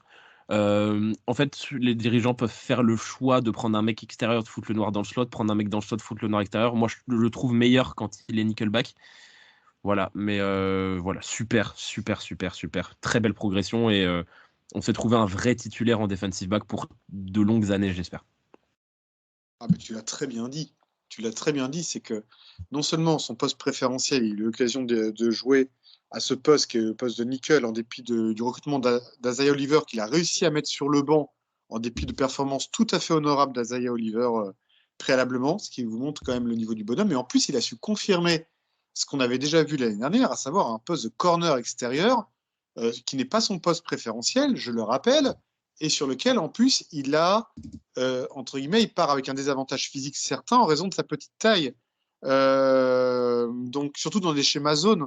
Donc, je vais rien à rajouter de ce que tu viens de dire, Elliot, pour le reste, parce que c'est juste parfait. Non, c'est vraiment, il arrive à prouver que tout le monde s'est trompé lorsqu'il a été pris, en fait, qu'au 5e tour, alors que c'était un joueur, je rappelle, qui était plutôt prévu plus tôt à la draft. Beaucoup de joueurs, beaucoup de personnes n'ont pas cru en lui, et donc il est tombé au 5e. C'est une belle revanche de sa part. Bravo, parce qu'il le mérite. Et j'aimerais juste rajouter un truc avant de vous donner la parole, Olivier et Kevin. J'ai trouvé aussi qu'il a répété un truc qu'il avait fait déjà l'année dernière. Il a monté son niveau de jeu en fin de saison quand les matchs comptaient plus. Il fait des playoffs fantastiques, comme il avait fait des super playoffs déjà l'année dernière. Olivier ? Ah ben moi, on est d'accord tous les deux là-dessus. Hein. Moi je l'appelle c'est le Rabbit Wolverine. C'est le principe même, c'est le personnage de Serval dans les X-Men, le petit teigneux qui est rablé, qui est pas très grand, pas le plus costaud, mais quand tu te rentres dedans. CF le match contre les Eagles où l'autre doit encore s'en rappeler, donc il doit encore avoir la tête qui tourne, et c'est ce caractère-là qui me plaît chez ce joueur. Partant de là, moi, tu l'as vendu, tout ce que tu as dit, c'est ce que j'aurais pu dire moi, donc je vais rien rajouter de plus. Elliot, on a un joueur pour nous faire kiffer, voilà, et c'est le genre de joueur qu'on aime, et que voilà, lui je suis hypé de le revoir l'année prochaine aussi. Kevin ? Avec Charvarius Ward, je disais qu'on avait sûrement le joueur qui avait le plus profité de Steve Wilkes. Le deuxième, c'est Demodor Lenoir, qui a énormément progressé. Alors, je vais rebondir à ce que tu disais, Elliot. Pour moi, je prendrais quand même quelqu'un sur l'extérieur de plus grand, d'un peu plus imposant. C'est pour ça que je serais plus à le laisser dans le nickel. Ouais, je suis d'accord. Ouais. Mais malgré tout, oui, c'est un mini Greenlaw. C'est le même. Il est intense, il rentre dans le tas, il se pose pas trop de questions, mais il le fait intelligemment. Il le fait à bon escient, toujours comme il faut. Et puis, c'est un morpion. Il colle son adversaire direct tout le temps et il laisse pas passer grand-chose. Si on regarde les évaluations des quarterbacks quand il lance vers lui, c'est misérable. Donc, bravo, monsieur, et continuez à nous faire rêver parce que c'est tellement plaisant d'avoir un joueur comme ça dans notre équipe. Et Kevin, tu nous parlais aussi de Ja'Wuan Jennings, du coup, toi, qui avait eu ton vote. Ouais, ultra fan du gars. Il n'a pas eu beaucoup d'opportunités en saison régulière, à ma grande déception. Mais quand on a eu besoin de lui en playoff, il a été extraordinaire. Que dire ? C'est lui qui marque notre seul touchdown que lance Brock Purdy au Super Bowl. C'est pour lui. En playoff, il nous a sauvés plusieurs fois sur des passes alors qu'on devait coller des grosses remontées à chaque fois face aux Packers de Lions. C'est lui qui claque les grosses réceptions. Notamment contre Green Bay, quand Deebo se blesse et qu'il prend vraiment ce rôle, quoi. C'est ça, et puis il a prouvé que si on doit faire un choix entre Deebo et Ayuk cet été, on en reparlera dans d'autres épisodes, mais ça se peut qu'on doive le faire, on a potentiellement déjà notre numéro 2 si on arrive à le re-signer. Et il a montré qu'il était capable de prendre ce poste-là. Donc, vraiment un plaisir aussi de l'avoir.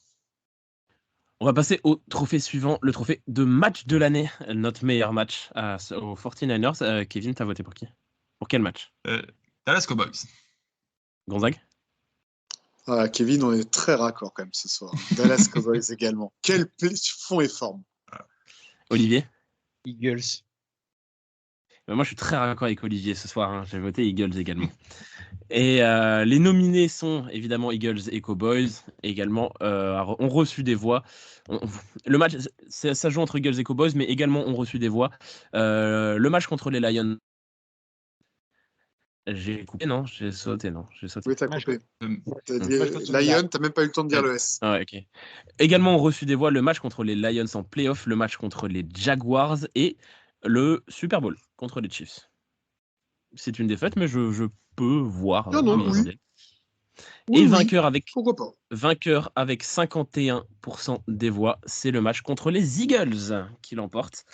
On va pas redébriefer le match, on l'a déjà fait. Je vous renvoie à l'épisode 57 du Facebook Podcast pour en parler. Le match de Dallas, je vous renvoie à l'épisode 49 où on en parle très bien. Ça a été clairement, les gars, Gonzague, ça a été clairement nos deux masterclass de cette saison contre deux grosses équipes et contre deux rivaux. Ah bah oui, parce que D'un côté, on se tamponne le champion en titre avec l'art et la manière. Je pense qu'aucun supporter des Eagles n'a dû dormir sur ses deux oreilles correctement et surtout, on détermine la suite de leur saison. Donc, c'était un régal, surtout que on a pris quelques tampons de la part des supporters des Eagles à propos de notre communauté. Donc, j'étais bien content de remettre un peu l'église au milieu du village, n'est-ce pas? Et puis, surtout, les Cowboys. Vous connaissez cette vieille rivalité que nous avons avec la fameuse franchise de l'Amérique. Et pour moi, terrasser les Cowboys sera toujours une saveur particulière. Les battre, c'est une chose. Les terrasser, les mettre 10 pieds sous terre, les écrabouiller, les détruire, les martyriser, les humilier. Excusez-moi, mais rien que le dire, c'est déjà trop bon. Et je me lasserai jamais de ça. Et en plus, les Cowboys, c'est devenu en plus un petit sport national. Voir Dak Prescott perdre tous ses moyens contre nous, c'est un petit plaisir coupable. C'est ce petit bonbon sucré. On l'a tous les ans et on ne s'en lasse pas. Vous voyez, c'est ce repas de Noël avant l'heure. C'est que du bonheur. C'est que du bonheur, pardonnez-moi. Sur ce, je rends la parole. Mais moi, j'ai voté pour le match des Eagles parce que je trouve que c'est le match le plus abouti avec les 6 drives consécutifs où on marque des points après avoir raté les 2 premiers. Mais c'est vrai qu'il y a tellement de choses dans ce match des Cowboys. Il y a le t-shirt de George Kittle qui est extraordinaire. Il y a Jordan Mason qui marque un touchdown de ouf. Il y a Dak Prescott qui se fait éclater par Fred Warner. Il y a trop de choses vraiment qui sont kiffantes dans ce match-là. Donc, au plaisir. Mais la gueule de Prescott avant son interception. Tu sais qu'il va la faire, l'interception. Surtout qu'avant ce match-là, c'était la semaine 5, il me semble. Avant ce match-là, tu avais tout le monde qui était en train de dire franchement, Dak Prescott, je comprends plus les critiques sur lui. Bah voilà, dès qu'il joue contre une vraie équipe, elles sont là. Cette tête. Ouais, en plus, les Cowboys, c'est le premier grand kiff de notre saison. On fait un bon début de saison, mais ce match contre les Cowboys, c'est le paroxysme du bon début de saison. Le match contre les Eagles, c'est un grand plaisir. Tu l'as dit, Gonzague, les Eagles nous en ont mis plein la tête depuis la défaite en finale de conférence et on leur a bien enfoncé là où je pense. Les Jaguars, je comprends aussi, parce qu'on sort de 3 défaites consécutives, on part en bye week et on revient et on éclate des Jaguars qui étaient en pleine bourre à ce moment-là. Donc, je comprends aussi ce vote. Ce vote, ouais, et surtout ce match-là, et on l'a vu sur la fin de la saison, Travis Etienne, il marchait sur l'eau et on lui a fermé sa bouche. Alors, j'adore Travis Etienne, donc du coup, fermer sa bouche, je vais pas être méchant avec lui. Et on a vu que c'est ce qui nous a manqué aussi un petit peu en fin de saison, pour le coup. Et puis, même le Super Bowl, je comprends, tant défensivement, on n'a probablement jamais fait mieux de toutes les saisons. Ça a été un match extraordinaire de 2 immenses équipes. Donc, je peux comprendre que notre performance puisse être mise en valeur dans ce match parce que malgré tout, on a réalisé un très, très, très grand match. Olivier ? Et d'ailleurs. Vas-y. Non, je voulais juste terminer. Je me souviens plus, c'était pas face aux Jaguars qu'on avait eu notamment un défenseur qui avait pris la fuite devant Trent Williams. Je me souviens plus. Je crois pas que c'était contre. Je vois l'image, mais je me souviens plus du maillot en face. Parce que pour moi, si j'ai 2 images à retenir de la saison, c'est la gueule de Dak Prescott avant son interception et en effet ce défenseur qui prend la fuite devant Trent Williams. Ce seront, je pense, de cette année 2023 les 2 principales images que je vais garder avec George Kittle qui fuck Dallas dès qu'il le peut. Peut-être les 3, voilà. Je pense je voulais juste faire cette allusion à ça quand même. Olivier ? Vous avez bien parlé du match de Dallas, mais moi c'est le match contre Philadelphie. Moi les Eagles, je l'avais en travers depuis la finale de conférence. Ils ont tellement une bande de pieds paquis, de bambanas et compagnie, qui font les barbeaux. Oh, mais comme ça a été jubilatoire. Mais comme c'était bon. Ça, c'est un truc, tu vois, c'est mon côté rancunier, ça. Ah, vous faites les malins. Ah, vous avez fait les beaux. Et là, ils ont même sorti leur Dom le débile. Et ça a été là. Et c'est l'idée qui se le choix, pas plus. Mais c'était magique. 6 drives d'affilée, 6 touchdowns. Et tu voyais ce public-là, les mecs qui pleuraient, ils ont divorcé de leurs femmes, ils ont vendu leurs enfants sur eBay. C'était fabuleux, c'était fabuleux. Et après, quand tu sais qu'à partir de ce match-là, ils se sont désintégrés, tu te dis, on les a pas battus, on les a pas humiliés, on les a et s'intégrer. Et c'est ça. Voilà, c'est ce truc-là que, voilà, il faut, ça s'appelle le karma. Arrêtez de faire les malins, arrêtez de faire les barbeaux. Il faut être humble dans la victoire comme humble dans la défaite. Voilà. Et c'est ce qu'ils ont eu du mal à faire, les Seagulls. Et rien que pour ça, qu'on leur mette une branlée monumentale en Mondiovision, c'était exceptionnel. Donc c'est pour ça que pour moi, c'est le match parfait. Et rappelle-toi, Olivier, l'action finale de ce match, le plaquage de Déomodore Lenoir sur DeAndre Swift, tellement jubilatoire. C'était la totale jusqu'au bout. C'était le calice jusqu'à la liste. C'était génial. Après petite vérification, Gonzague, tu avais raison, c'était contre Jacksonville que Darius Williams, le cornerback des Jaguars, avait complètement pris la fuite en voyant Trent Williams arriver. Il avait préféré se foutre en touche plutôt que d'affronter Trent Williams niveau physique. Et en même temps, alors on en rigole, mais je serais à la place de Darius Williams, je ferais pareil. Oui, mais tu fais pas carrière en NFL. Et mais je fais pas carrément en effet, c'est vrai. Notre prochain trophée, on va aller dans l'inverse. Le pire match, alors les nommés, c'est très simple, c'est les 5 matchs qu'on a perdus, tout simplement. Kevin, toi, c'était quoi pour toi le pire match de notre saison? Pour moi, c'est les Vikings. Gonzague?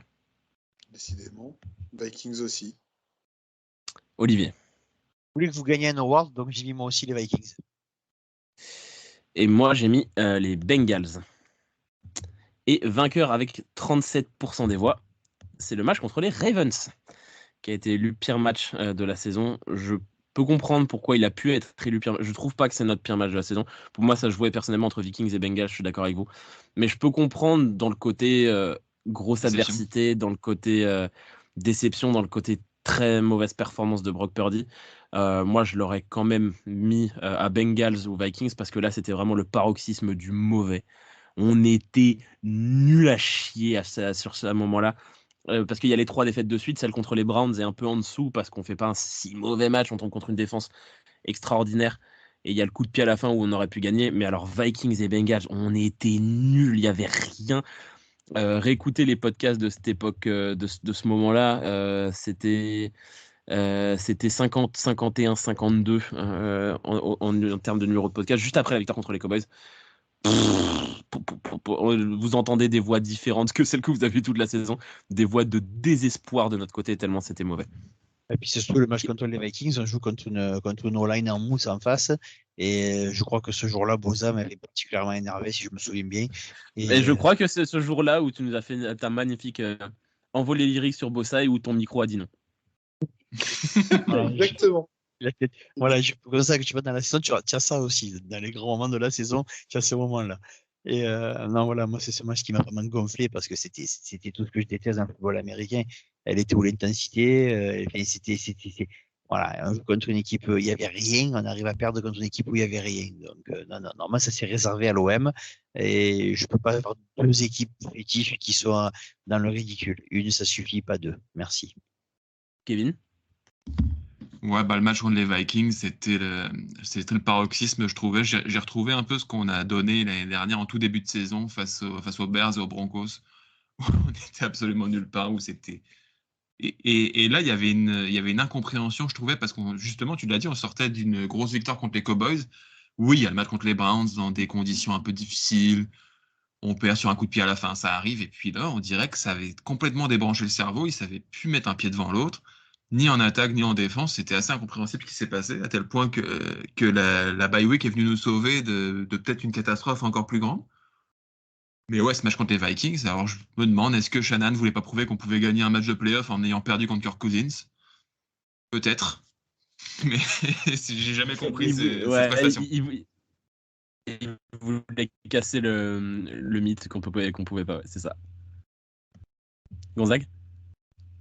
Oui, c'est à peu près ça. En effet, vous l'avez très bien dit. Le match face aux Browns, on s'était un peu remis la tête à l'endroit et c'était, j'ai envie de dire, presque une bonne défaite pour la tête. Et c'était même le discours qu'on tenait à ce moment-là, puisqu'on sortait d'une succession de victoires et qu'il fallait se remettre un petit peu la tête à l'endroit. Le match face aux Vikings, en effet, moi, je ne l'avais pas vu en direct, mais j'ai eu cette chance, en fait, d'être en télétravail le lendemain et de revoir la rediffusion. Et j'avais vu et lu qu'on avait été nuls. J'avais vu même d'ailleurs un peu les highlights avant de voir le match. C'est un peu con, je le reconnais, mais bref, j'ai eu l'occasion de revoir le match en détail derrière. Mais c'était pire que ce que je pensais, en fait. en termes, je trouve, et c'est là où je suis un peu en désaccord avec nos auditeurs sur le match face aux Ravens, c'est que face aux Ravens, on est tombé face à une très bonne équipe et qui a pris le large en jouant très bien. Même si nous, on a joué, ils ont joué très bien. Mais face aux Vikings, on a eu des branques en face. On a perdu face à des branques parce qu'on a réussi à être encore plus nul qu'eux. C'est ça qui est complètement dingue. C'est que tu te dis, mais à quel moment, tu revois le match, mais à quel moment on peut perdre ce match? Ce n'est pas possible. C'est ça qui était complètement dingue face aux Vikings. C'est que on était en train de descendre en termes de niveau, et pour moi, le Vikings, ça a été le paroxysme au moment où on pouvait que remonter. C'est d'ailleurs ce qui s'est passé, d'ailleurs, après face aux Jaguars. Mais vraiment... Il y a eu les Bengals quand même après le Vikings, entre-temps. Ah, c'était après les... excuse-moi, mais pour moi, les Vikings, c'était le summum. Je suis d'accord, honnêtement, Elliot, on peut débattre avec le match face aux Bengals, on était un peu en dessous. Mais j'ai trouvé que les Bengals... La différence entre les Bengals et les Vikings, c'est que les Bengals, qui étaient pourtant pas dingues à ce moment de l'année, ont quand même bien joué. Ils ont bien joué. Les Bengals, ils avaient quand même joué au bureau, quoi. Non. Oui, mais les Vikings, non, ils ont même pas bien joué.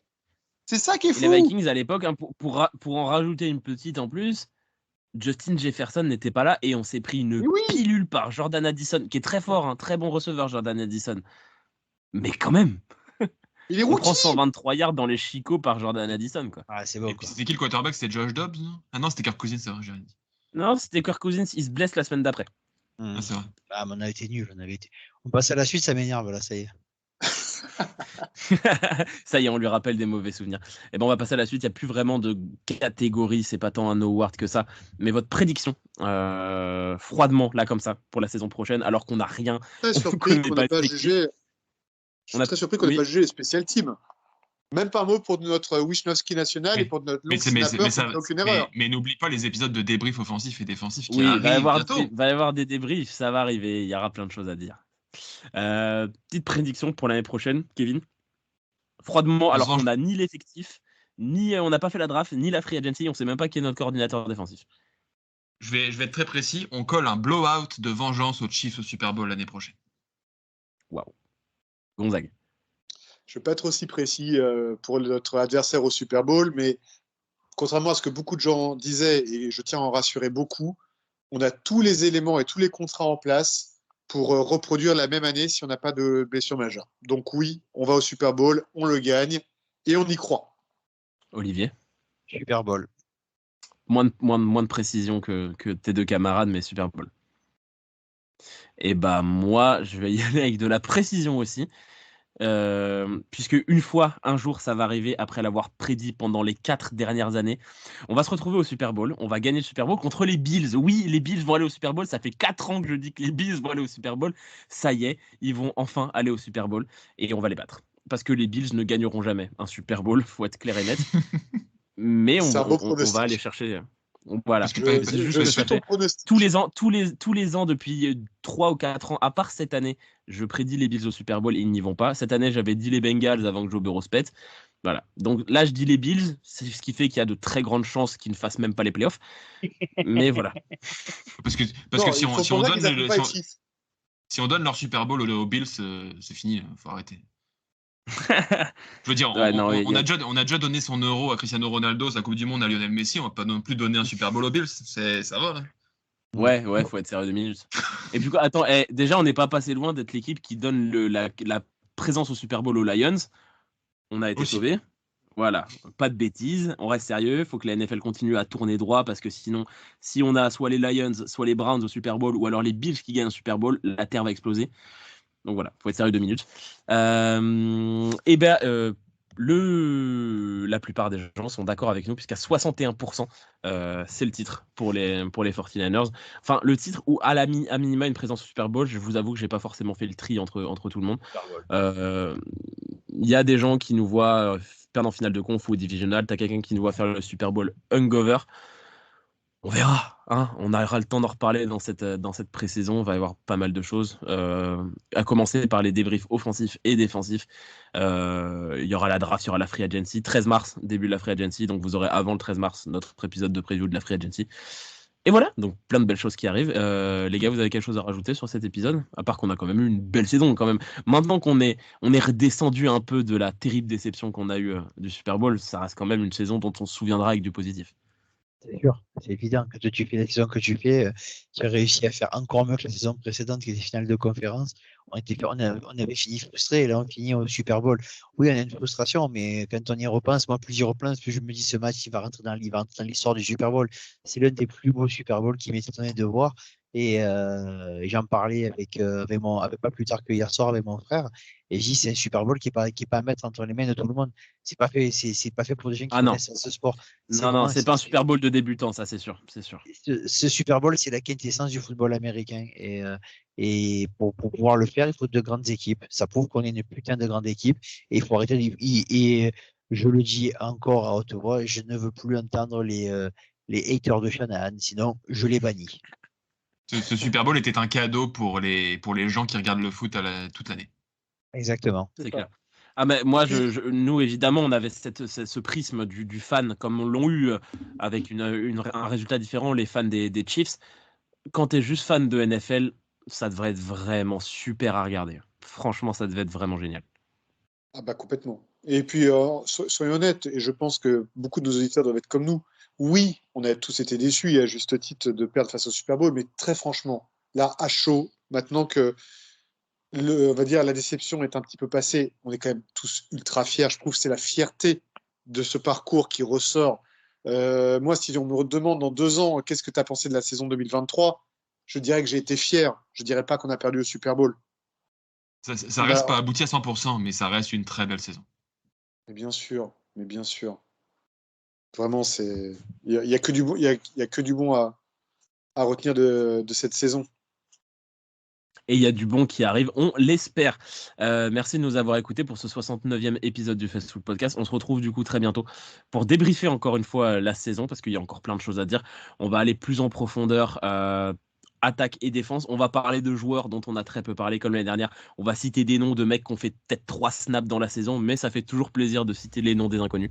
Merci de nous avoir écoutés. Ciao les gars, et puis go Niners, comme d'habitude. Salut. Go Niners. Ciao.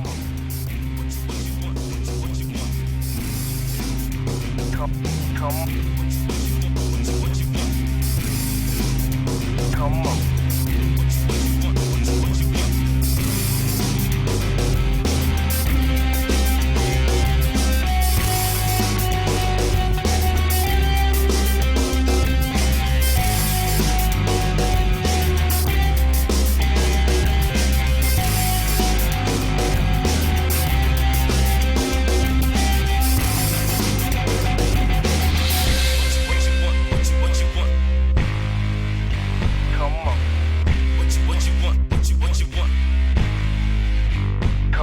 Come